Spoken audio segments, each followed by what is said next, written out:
The morning rush at Kelly Industries was like clockwork, heels clicking, doors sliding, voices sharp with power. Then everything stopped. Near the marble fountain stood a little girl no one recognized, her pink dress faded, her small hands clutching a black leather wallet. "Sir, I think this belongs to you." Her voice was steady, but her shoes were worn thin. Irwin Kelly, the billionaire CEO, turned, confused. His wallet, $500 inside, was in her grasp. "You didn't take anything?" he asked, half expecting a lie. The girl shook her head. "My mom says keeping what's not yours makes you poor here," she said, pressing her hand to her heart. The lobby fell silent. Executives froze, phones paused midair.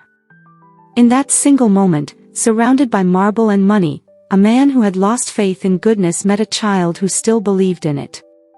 And neither knew her honesty would rebuild everything he thought was gone. Red heart, like and subscribe to Canada's Heartfelt Tales, where true stories of courage and compassion come alive. The silence in the lobby lingered long after Natalie's words faded. Even the sound of her breathing seemed too loud against the marble and glass. Irwin Kelly knelt slowly, the weight of disbelief heavy in his chest. Around them, executives pretended not to stare, but every eye was fixed on the small girl clutching the wallet like it was sacred.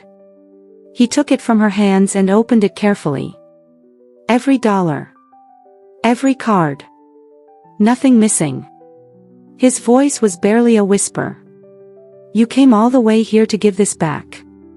"Yes, sir," Natalie said. "I saw your name on the card. My mom says when something's lost, it's our job to make it right." Something shifted in him, an ache he hadn't felt since his wife's passing. He wanted to speak but couldn't. Instead, he reached into his pocket for a business card and handed it to her. "Tell your mom I'd like to meet her. Can you do that for me?" Natalie nodded, her small hand trembling as she tucked the card into her mended backpack. "She's working now, but I'll tell her, sir." When she turned and walked out into the bright Toronto afternoon, Irwin remained frozen in place. The city hummed outside the glass doors, taxis, voices, life, but for him, the world had gone still. That night, his penthouse felt colder than usual.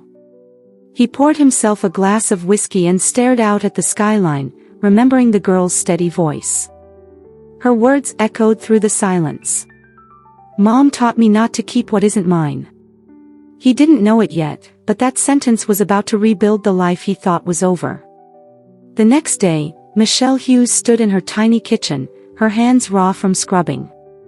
The sink leaked, the tiles were cracked, and the sound of traffic from the street below mixed with her daughter's chatter about a nice man in a suit. "He gave me his card, Mama. He wants to meet you." Michelle froze mid-scrub. "Meet me? Why?" "I gave him his wallet back. You always said we don't take what isn't ours." Her chest tightened. "You went all the way downtown?" Natalie nodded shyly. "I used my bus money." Michelle sank into a chair, torn between pride and fear. The world wasn't kind to people like them, poor, single, barely holding on. Yet her daughter had faced that world with honesty, and somehow, it had led to this moment. That evening, Michelle stood outside the gleaming tower of Kelly Industries, her nerves buzzing. She wore her cleanest blouse, the one she reserved for interviews. When she entered, security looked her up and down, uncertain. "I have an appointment with Mr. Kelly," she said softly. Moments later, the elevator opened, and Irwin stepped out. Up close, he looked every bit the man from the headlines, polished, powerful, unreachable. Yet when his eyes met hers, something human flickered there. "You must be Michelle," he said, offering a hand. "I wanted to thank you for raising a daughter like that. She reminded me that decency still exists." Michelle smiled faintly. "I just did what any mother should." "No," he said quietly. "You did more than most would." Their handshake lingered. In that brief touch, two broken worlds, his of wealth and grief, hers of struggle and survival, found common ground. Weeks passed. Erwin offered Michelle a job in his company's facilities department, insisting she take it as a gesture of gratitude. She hesitated but accepted. The pay was fair, the hours steady, and for the first time in years, she could breathe. Natalie loved visiting the office after school, waving to the receptionists and leaving crayon drawings on Erwin's desk. He kept every one. One evening, long after most employees had gone home, Michelle finished polishing the boardroom table when Erwin appeared in the doorway. "You're still here." She smiled. "You pay me to make it shine." "I take that seriously." "I've noticed," he said. "You take everything seriously. Especially your daughter. She's all I have." Their eyes met, and something unspoken passed between them, two people who understood loss in different languages but shared the same silence. From that night on, Erwin stayed later at work. He told himself it was coincidence, but every conversation with Michelle pulled him further from the emptiness he'd been living in. The first sign of trouble came on a gray morning 2 months later. Michelle's phone buzzed with a number she hadn't seen in years. "Michelle," the voice slurred. "It's Diego." Her stomach dropped. "What do you want?" "I heard about your new job. The rich boss. The big life." "There is no big life, Diego. Just hard work." He laughed, bitter and sharp. "You owe me. I'm still Natalie's father. Maybe it's time I get what's mine." "You left us," she said coldly. "You don't get to come back now." But he kept calling. Every night. Demanding money. Threatening to take Natalie away. She tried to hide it from Erwin, but he noticed the shadows under her eyes, the way her hands trembled when her phone rang. One night, he caught her in the stairwell, crying quietly. "What's going on, Michelle?" She hesitated, then told him everything. Erwin's jaw tightened. "He's not touching either of you. I'll make sure of it."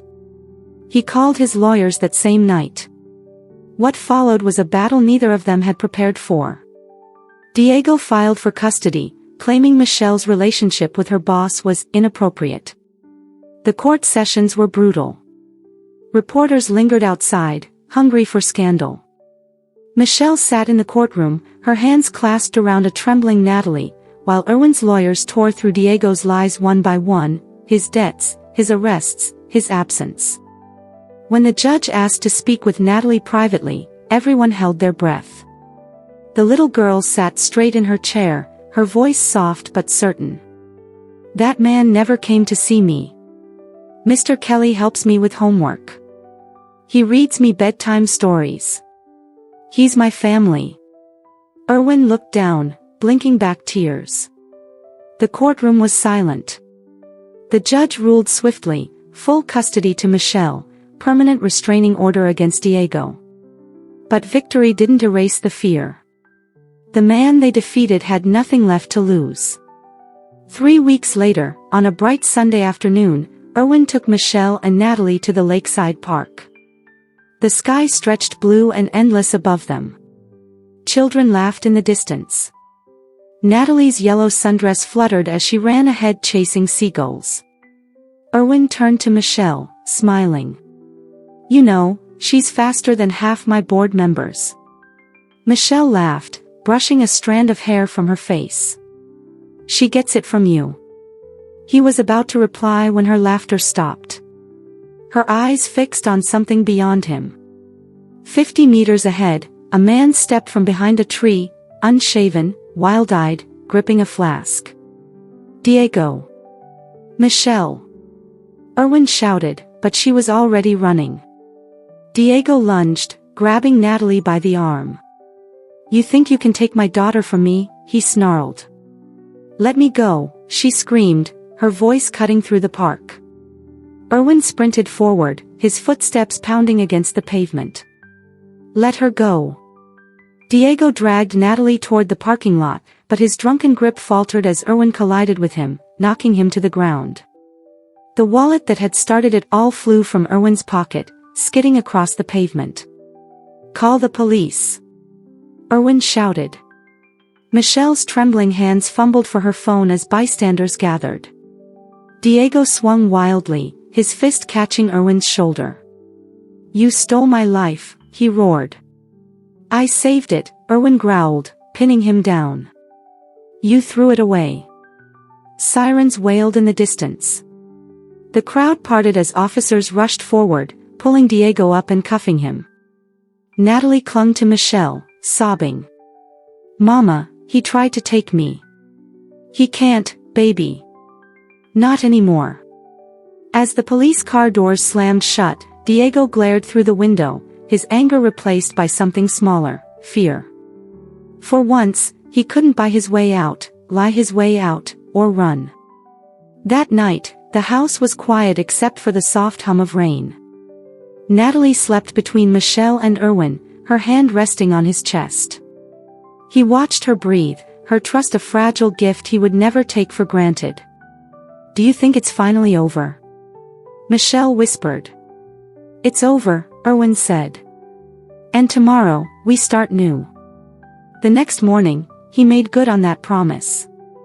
He arranged therapy for Natalie, time off for Michelle, and by the end of the month, the three of them moved into a modest home near the lake, a place filled with laughter instead of fear. Erwin no longer wore the armor of a CEO. He fixed breakfast, drove Natalie to school, and kissed Michelle goodbye before meetings. He found joy not in wealth but in the sound of small feet running down the hall. But life had one last surprise waiting. 6 months later, Erwin stood on the beach at sunset, the sky painted gold and crimson. Michelle walked toward him, barefoot in the sand, her hair blowing in the wind. Natalie skipped beside her, holding a seashell. Erwin turned to them, a nervous smile tugging at his lips. "I wanted this moment to be perfect," he said. "When," Michelle whispered, using the nickname Natalie had given him. "It already is." He knelt, the ocean breeze catching the edge of his suit. "You and Natalie gave me back something I thought I'd lost forever. Hope. Family. A reason to believe in goodness again. Michelle Hughes, will you marry me?" Michelle gasped as Natalie squealed, "Say yes, Mama." Tears filled her eyes. "Yes. 1,000 times, yes." The three of them embraced as the tide rolled in, the world washed in gold. Behind them, the old city lights flickered to life, but none of it mattered anymore. They had found home. Months later, at their quiet wedding, Erwin watched Natalie scatter petals down the aisle, her laughter echoing through the garden. When the vows were spoken, when the rings were slipped on, when the world finally exhaled, Erwin knew the truth. This wasn't a second chance, it was the life he was always meant to have. Diego's name was never spoken again, except in court documents confirming his prison sentence for kidnapping and assault. His downfall was swift and final, a reminder that cruelty never outlasts conscience. And as the sun dipped behind the skyline, Natalie climbed into Erwin's arms and whispered, "I told you, Mama was right. Keeping what isn't yours never makes you happy."